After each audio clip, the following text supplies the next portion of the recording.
الصورة تذكارية أن النجوم المنتخب الجزائري على أرض الملعب بعد ما كان هناك السلام الوطني لكلا المنتخبين، وهنتابع بالتأكيد الأمور الفنية على أرض الملعب في مباراتنا النهاردة والنجوم اللي هيكونوا حاضرين على أرض الملعب. بنتكلم عن عنترة سعد، هو اللي هيكون، أو سعد عنترة بالتحديد، هو اللي هيكون حارسا للمرمى في مباراتنا النهارده للمملكة المغربية.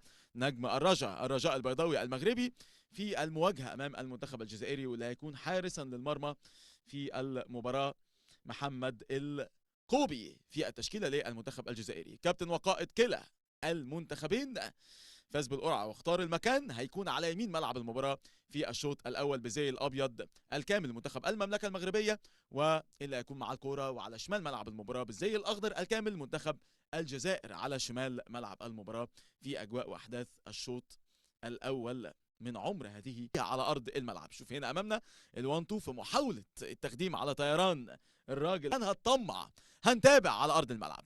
كليتش على كوره في قلب منطقه الجزاء في محاوله الرأسيه، ولكن يشيل دفاع المملكه المغربيه في محاوله تسديده مره ثانيه. قرار وجراءه منه هو هنا كان في الكوره اللي فاتت. حسام علاء الدين اللي بيلاقي السكند بول طالعه من دفاع المملكه. الدفاع المغربي متاخر، مقابل متاخر، خد القرار مع الجراءه وسدد كوره، لكن في طريقها عنده القدره انه يتعامل برأسيه ويبعدها عن مرماه. كان في جزائريه، واول دقيقتين 3 من عمر المباراه في شوطها الاول الجزائر بضغط كبير على مرمى المملكه المغربيه. تترد الكوره لمسه بالراس للتشكيله زي ما قلنا، هو عنترة سعد في التشكيله كحارس مرمى لمنتخب المملكه المغربيه على شمال ملعب المباراه. في اللاعبين اكتر من 90% من لاعبي منتخب المملكه المغربيه من داخل المملكه المغربيه، من داخل القدم على مستوى الرجال، والمملكه المغربيه على مستوى السيدات حاله حلوه حتى في اولمبياد المتوسط كالعاده في السكه. يوسف جمال تتلعب ركنيه قصيره بتركه، محاوله المرور، عايز يفتح لنفسه زاويه العرضيه لكن تقفيل، يعني سيطره واستحواذ وامتلاك للتيمبو والريتم والايقاع. ركله راسيه لكن تتشال، سكند بول، تسديده كمان مره من على حدود منطقه الجزاء، وفي اكتر من مره كرات طالعه من دفاع منتخب في العمق توصل الكوره ناحيه اليمين مع الانطلاقه هنا اللي موجوده. تشيب باص حلو قوي، طيران من ناحيه اليمين، عايزين يضربوا دفاعات منتخب الجزائر. قصبي يطلع كرة أمامية حلوة ناحية اليمين وجابها من نار، من نار لو اشتغل فيها لاعبي منتخب المملكة مع محاولة عرضية تخبط بيقول القاموس. ركنيه قصيره يجي لها هنا هو حمزه راجي، الحل يحط عرضيه حلوه الكوره قبل ما توصل عند بالعالي او عبد العالي الداوودي. يشيل بوزياني كوره في حكم المباراه يوقف الملعب ويدي الكوره لصالح منتخب الجزائر لانها كانت راح. كوره جزائريه تتقطع، تبقى هجمه عكسيه لمنتخب الجزائر، ولكن تاكلينج في التوقيت قبل ما يسيطر على كورته ويروح. الكوره الثانيه دايما يلاقيها لاعبي منتخب الجزائر، يعمل فنت ويعدي، محاوله عرضيه على مرتين كنترول تسند، محاوله تسديده كمان مره، يخلص هدف يفتح المباراه ويحليها على ارض الملعب. الضربه الركنيه على القائم الاول تتلمس، تترد له مره ثانيه، عنده فرصه انه يسدد تخبط في دفاع المملكه وتترد، ولسه بيعافر، ولسه منتخب الجزائر مع خروج موجود. هنتابع، قال لك ضربه حره غير مباشره مع خروج حارس المملكه وركله، مش ركله جزاء، ضربه حره غير مباشره نتيجه انه الراجل بيمثل سيميوليشن. شافوا حكم المباراه الالباني انه عمل تمثيل بشكل غير لائق في الكره اللي فاتت. ترزوت هو اللي بياخد الانذار، حسام ترزوت هو اللي بياخد الانذار في الكره اللي فاتت، انه بيمثل زي ما شاف حكم المباراه. ادي الكره اللي عافر فيها حسام ترزوت، طلع الحارس، هل في خبطه؟ هو هنا كان عبد العالي الداوودي. وليد كردي هو المدافع اللي استلم وضاعت من تحت رجله الكوره لاجازات. تمشي الامور، منتخب المملكه سيطره على الكوره لكن تهرب من تحت رجل الراجل في التشكيله لمنتخب الجزائر والمدافع، لكن ما يسيطرش عليها، رمى نفسه قبل ما الحارس يلمسه. بتكلم عنه حسام ترزوت، احد اهم الفنانين الموهوبين الموجودين في التشكيله الجزائريه، مع هجمه حلوه يا ولد، مرسومه وملعوبه، تكتيكيه ذكيه، ملعوبه ملعوبه، والتقديم عليه، التشغيل ليه عبد العالي الداوودي. شوف الكعب العالي، متع عينك واستمتع. الكره اتلعبت من عبد العالي الداوودي من طرف الملعب للي رايح من العمق مجنح ناحيه اليمين على حدود منطقه الجزاء، محمد منصف، والربط والتفاهم والانسجام. جول ما جاش في المباراة لمنتخب المملكة.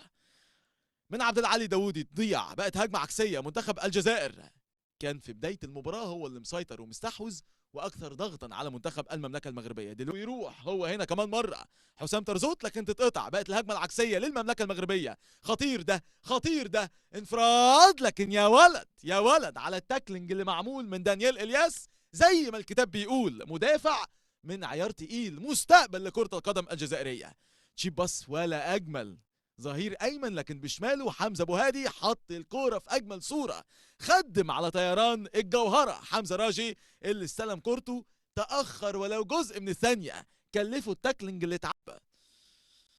تونس بالتفوق زي ما قلنا على منتخب ايطاليا ب3 اهداف مقابل هدف. لسه ما اشتغلش ومتحجم صح، لكن جابها يمين فيها هروب منه. هو هنا محمد منصف يحاول يقطم على جوه، لكن قريب توصل الكوره حمزه راجي ناحيه الشمال، والتكمله هنا اللي موجوده. يوسف جمال عايز يوسع لنفسه ويوزع كورته، ولكن قريب حمزه راجي يمرر تمريره حلوه قوي مع الهروب منه. هو يوسف جمال يلحقها، يحاول يكسب منها الضربه الركنيه على ارض الملعب. شفناه منذ لحظات، وديربي الافكار، كلاسيكو العقول اللي موجود من على الخطوط ما بينه وما بين ابراهيم حمداني لمنتخب الجزائر. هجمه جزائريه عرضيه على بره، تترد. فرصه فرصه فرصه، والهدف الاول. الهدف الاول، الهدف الاول خلصانه باتقان. قلت لك دفاع المملكه المغربيه نقطه ضعفه، والتخليص مع الكره الثانيه دايما لمنتخب الجزائر يظهر ويبان. كحيلي بن احمد الخطير، الخطير اللي يصطاد الكره، يستلم، يعزم ويسدد، وقرار وجراءه ويخلص. مطرقه موجهه في وقتها بيمينه كرباج، كره توجع الشباك. والهدف الاول لمنتخب الجزائر، الهدف الاول لمنتخب الجزائر. النجم لحلو اخريب، قلت لك مهاره فرديه تحل وتحلي. استلم عنده القرار والجراءه، مهاره فرديه تحل وتحلي. استلم عنده القرار والجراءه، صوب، خلص وما رحمش. احمد بن كحيلي او كحيلي بن احمد، هذا الفنان الموهوب الموجود على ارض الملعب في التشكيله الجزائريه، متصدر المجموعه الاولى، يقسو من بدايه المباراه، ثم ترك الكره والاستحواذ واستغل الخطا مع التحولات السريعه. كره هنا في التحضير للمملكه المغربيه اتقطعت. شوف هنا المهاره الفرديه، عدى عايز يلف العرضيه، طلعت من دفاعات المملكه المغربيه بعد محاوله العرضيه منه. هو هنا كان النجم في التشكيله الجزائريه حسام ترزوت، علشان تترد يلاقيها كحيلي بن احمد، يستلم، يرفع عينه ويبص ويقرا تموضع الحارس، يقرر، يعزم، يمرجح ويسدد صاروخ، اللي يشوفه يدوخ، يخلص للمنتخب الجزائري الهدف الاول على ارض الملعب، على غير سير المحاولات والفرص والامتلاك للتيمبو والريتم والايقاع بالافضليه. ثم في الجوله الثانيه تفوق منتخب الجزائر على منتخب ايطاليا 3-1، وكحيلي كان سجل الهدف الثاني انذاك، او الهدف الثاني كان الهدف الثاني بعد ما سجل كليتش كان هدف، وسجل بودربالة كمان هدف. فرصه مغربيه، رده الفعل الى العوده، كره السند من على الشمال، هدف التقدم للجزائر. كليتش عبد الملك، باص حلو قوي، يهرب هنا كحيلي، عرضيه ارضيه كان ممكن يبقى فيها هدف عكسي بنيران صديقه. كره عرضيه ارضيه قويه، التحول العكسي او ضم الظهير علشان يضم كراس او ك ستوبر كلاعب مدافع ثالث يضم، لانه اللعب في الجهه العكسيه، ومن ثم الظهير في الناحيه الثانيه عكس سير الكره لازم يضم على جوه، عمل التغطيه العكس. حمزه ابو هادي قصبي الكابتن والقائد، قلب دفاع منتخب المملكه، يحط كره حلوه، عدت فرصه المملكه المغربيه على الارض، سيبها يا راجل، سند، هيسدد يا راجل، يا راجل. اسهل جول ما جاش، اسهل جول ما جاش، وتاني احلى جول ما جاش في المباراه، برسمه مرسومه وملعوبه تكتيكيه ذكيه، ملعوبه ملعوبه. شوف التشيب باص اللي اتعمل والهروب من ناحيه اليمين، بص ورفع عينه، وحمزه ابو هادي يسلم الراجل، سابها له كريم السعدي السترايكر المهاجم، سابها له علشان يستلم ويوسع لنفسه، وعنده القدره والزوايا والمقابل. الجزائر حاله حلوه وحاجه حلوه بالنسبه للجزائر وشباب المستقبل اللي بيتقدموا على ارض الملعب. تتقطع كوره، هجمه مرتده، يطلع يلعب دور الليبرو في هذه المره، حارس مرمى منتخب الجزائر الجزائريه 2022 من 4 سنوات. المملكه ورحله البحث كبرياء البطل، عرضيه حلوه لو عدت تعدي، ولكن الكوره اعلى القائمين والعارضه، الدفاع ما حكموش، زاحم معاه وما مكنوش من انه يركب الكوره ويوجهها باتقان. كريم السعدي نجم الرجاء البيضاوي المغربي هنا كان 18 بتراجونا بايطاليا، كان اللي عنده الميداليه البرونزيه، وايضا البرونزيه في نسخه وهران. لحلو اخريب عنده الفرصه انه يطلع الراجل محمد فايز من ناحيه اليمين، فايز عرضيه خطيره الكره، ولكن يشيل دفاع المملكه المغربيه بالتاكلينج، يستلم تهرب منه كمان مره، فايز يسدد تاكلينج منه بعد ما اتقطعت من تحت. كريم السعدي يتخدم على راجل اخطا لكن مسكها على مرتين، والسعدي كان متاخر في الكره اللي فاتت اللي اتلمست من يحيى اكويز نجم الرجا، نجمي الرجا على ارض الملعب في الثلث الهجومي 4-4-2 ومشتقاتها. ادي اهو اكويز نجم الرجا سلم كورته او بيحاول يخدم بكورته على الظهر، يوسف جمال مع بلال سقراط وخالد قصبي في الكوره دي او في الشكل التكتيكي على ارض الملعب، يستلم يسند حلوه على بره، سدد يا راجل ما سددش، وفي فاول لمنتخب الجزائر، اتلمست بتقسيمه من لاعبي منتخب المملكه على دفاع الجزائر، بس مين يخلص؟ ما حصلش ما حصلش. ادي الكوره والتشيب باص اللي اتعلق في قلب منطقه الجزاء، سندت في مره واتنين، طلعت على حدود منطقه الجزاء، ملحقش يحرجم على الكوره حتى. محديد الياس تترد لسه مغربيه حلوه في العمق، يستلم ظهره للمرمى يدي كعب حلوه يا ولد، ولسه ولكن الدفاع يطلع كورته لضربه ركنيه. تالت احلى جول ما جاش في المباراه، بل افضل رسمه تكتيكيه واحلى جول ما جاش حرفيا في المباراه. كوره اتقطعت اتحولت اكويز يحيى اللي مرر الكوره بتشيب باص للعمق عنده هو كريم السعدي اللي سند كورته بالكعب العالي لما ادى ظهره للمرمى، عمل دوره كمحطه، استنى واتأنى ودور لمين يمرر، ظهر له على شمال منطقه الجزاء، هو هنا كان الجوهره حبه الكريز السمراء حمزه راجي اللي انطلاق منه هو هنا كان النجم على ارض الملعب. يحيى اكويز نجم الرجاء الرجاء البيضاوي المغربي، رجاء كازابلانكا اللي فيه اكبر عدد من لاعبي منتخب المملكه اللي موجودين، لكن هناك من الجيش الملكي ومن الفتح ومن اكاديميه محمد السادس ومن الوداد ومن اتحاد توارجا ومن البي اس في ايندهوفن ومن نهضه بركان ايضا، وكان ممكن يخرب الدنيا على دفاع منتخب المملكه المغربيه. لحلو اخرب استلم الكرة وطلع على بره، كان بس محتاج اتقان، وادي كمان مره محاوله تسديد من على شمال منطقه الجزاء منه هو هنا كان افتكر حسام ترزوت، هو حسام ترزوت اللي ساهم في لقطه الهدف الوحيد في الشوط الاول اللي متفوق بيه الجزائر. كرة هنا تعدي ودفاع المملكه المغربيه مستباح سهل ومتاح لهجوم الجزائر. تتعلق الكرة حلوه ضرب فيها دفاع ما فيهاش تسلل، فرصه انفراد، علق يا راجل ما علقش، علق الكرة من اعلى الحارس وما علقش، ضيع احلى جول ما جاش لمنتخب الجزائر في المباراة ككل. وفي الشوط الثاني هي اخطر فرصة، سرقة مشروعة للدفاع السرحان النايم وفي التوهان من ما بين السرد باكات طاير لحلو اخريب. دقيقة 7 من بداية اجواء واحداث الشوط الثاني من عمر المباراة. المملكة المغربية تحاول تحضر على هادي لكرة الهجوم، خالد قصبي واحترام رائع من الجزائر للأداء، أوه جول، هدف التعادل، هدف التعادل. لسه بقول لك احترام من لاعبي منتخب الجزائر كلهم تحت الكورة، لما ما بيكونش معاهم الكورة بيحاولوا ان هم يقفلوا ويحترموا منتخب المملكة، وهنا الغلطة اللي تعمل ورطة، والورطة تحدث لمنتخب الجزائر في دفاعه اللي قليلا ما يخطئ منه العارضة. المملكة المغربية أكثر ضغطا، تتقطع من الجوهرة حمزة راجي، بقت هجمة عكسية للجزائر. حسام ترزوت عدى سقوط فيها تسلل، حكم المباراة قال لك لا ما فيهاش تسلل، كمل والعب، تدخل هنا موجود على الكورة، صفر وقال لك ضربة ركنية ولا فاول عكسي، هو بيطالب بالإنذار.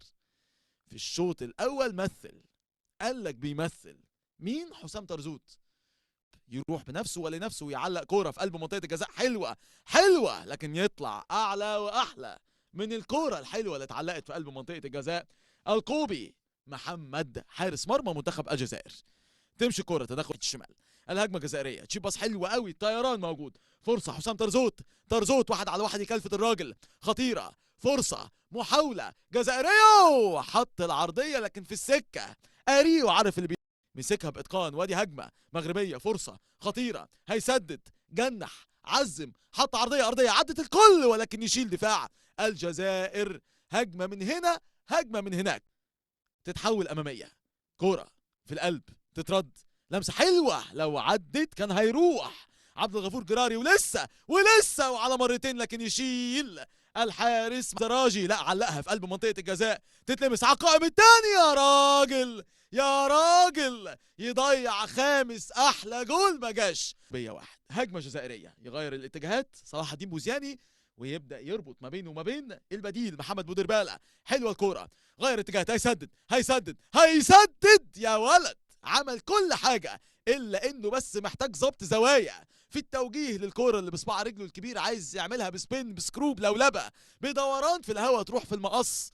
بعد عن كل المدافعين، خلص نفسه بنفسه بمهاره فرديه تحل وتحلي وقيمه المهاره الفرديه لما تخدم على الاداء الجماعي، والنتيجه بايجابيه وكاد ان يسجلها، كان هيعملها. هو هنا كان النجم كحيلي بن احمد هداف. المملكه المغربيه مدرسه في الظل بتصنع منتخب قوي، منتخبات المستقبل قويه، هم ابطال عالم على مستوى الشباب، والجزائر بتصنع منتخبات قويه على مستوى الشباب وجايه وللمستقبل باذن الله للنسيان كاس العالم فيفا. كندا، الولايات المتحده والمكسيك. بالنسبه للجزائر والمغرب ومصر عملوا حاله حلوه. اول ركله يسجل الحضور الاول على ارض الملعب، الجوهره حبه الكريز السمراء، قال لك اكسبها بثقه.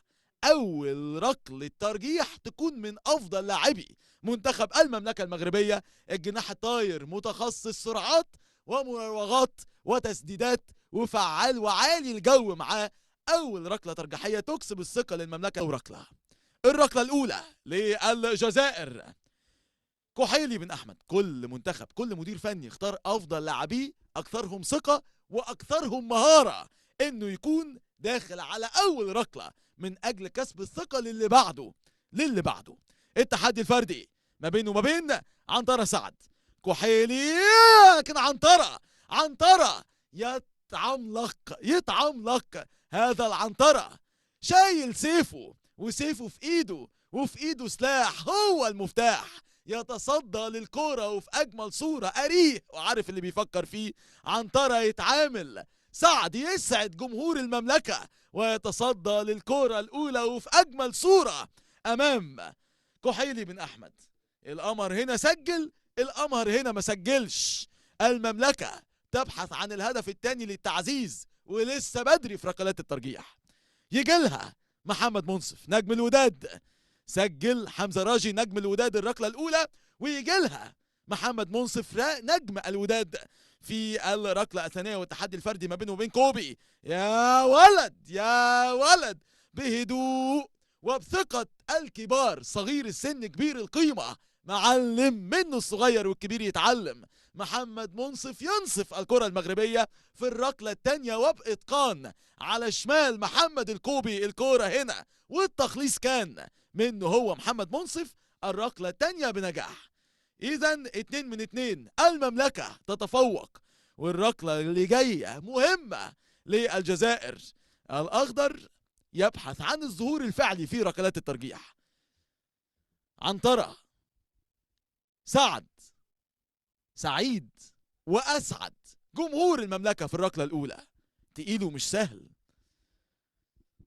هذا الحارس لمنتخب المملكة، جمهور المملكة يقول لك بسم الله ما شاء الله يا كابتن عفيفي. هنتابع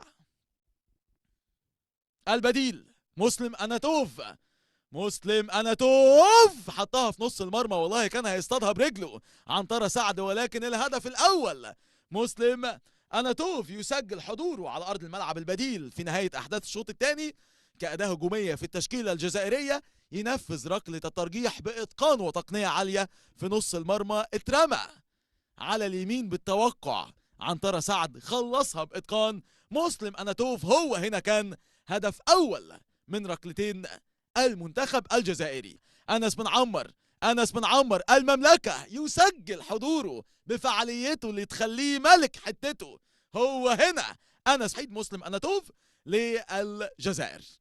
تحدي جديد، عنترة سعد ما بينه وما بين بديل اخر نزل في التشكيله الجزائريه في الشوط الثاني.